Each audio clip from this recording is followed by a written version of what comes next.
मल्लिकार्जुन खड़गे ने ऐसे समय में कांग्रेस की कमान संभाली है जब देश की सबसे पुरानी और बड़ी पार्टी अपने जीवन काल के सबसे बुरे दौर से गुजर रही है।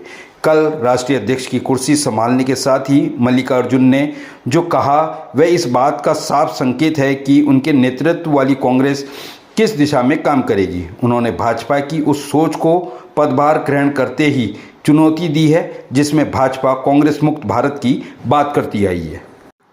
खड़गे का ये कहना है कि वह भारतीय राजनीति को विपक्ष विहीन नहीं होने देंगे। उसका सीधा अर्थ यही है कि वे कांग्रेस को खत्म नहीं होने देंगे। इसमें कोई संदेह नहीं है कि बीते एक दशक में कांग्रेस अवनीति की उस सीमा रेखा पर जाकर खड़ी हो गई है कि लोकसभा में उसका मुख्य विपक्षी दल की भूमिका में भी टिके रहना चुनौतीपूर्ण हो चुका है तथा एक के बाद एक राज्य से उसकी सत्ता का दायरा भी लगातार सिमटता जा रहा है। 2014 में जब भाजपा केंद्रीय सत्ता में आई थी तब कांग्रेस की दर्जन भर राज्यों में अपनी सरकार थी जो अब महज 2 राज्यों तक सीमित होकर रह गई। उल्लेखनीय बात यह है कि कांग्रेस के अलावा अन्य कोई भी ऐसे राष्ट्रीय दल नहीं है जो भाजपा का वर्तमान में मुकाबला कर सके। यही कारण है कि भाजपा की नीतिकार लगातार अपने एक सूत्रीय एजेंडे पर काम कर रहे हैं और वह एजेंडा है कांग्रेस मुक्त भारत।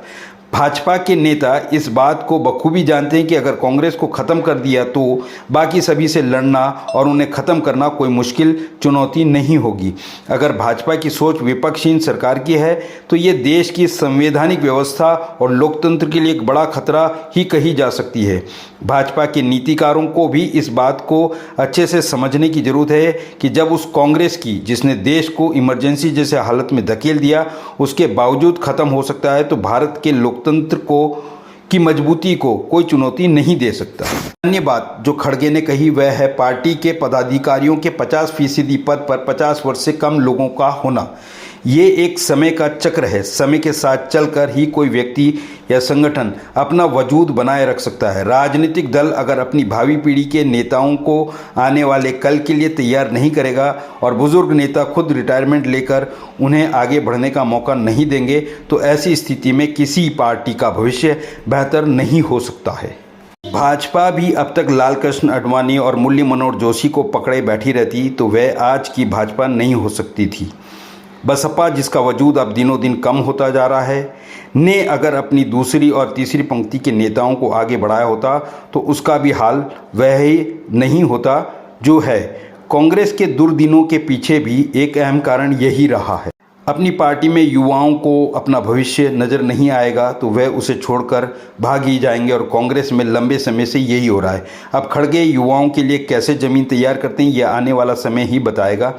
रही बात खड़गे वाली कांग्रेस की सोच तो खड़गे के विचारों से यही संकेत मिलते हैं कि वह उसी सोच को लेकर आगे बढ़ने जा रहे हैं जिसे राहुल और सोनिया भाजपा पर समाज तोड़ने, भय फैलाने और धर्म आधारित राजनीति करने का आरोप लगाती रही है।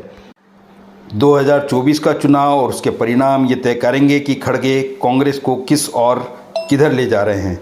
वे कितने आगे बढ़ी या पीछे चली गई, क्योंकि खड़गे के सामने कांग्रेस की आंतरिक चुनौतियां भी कम नहीं हैं।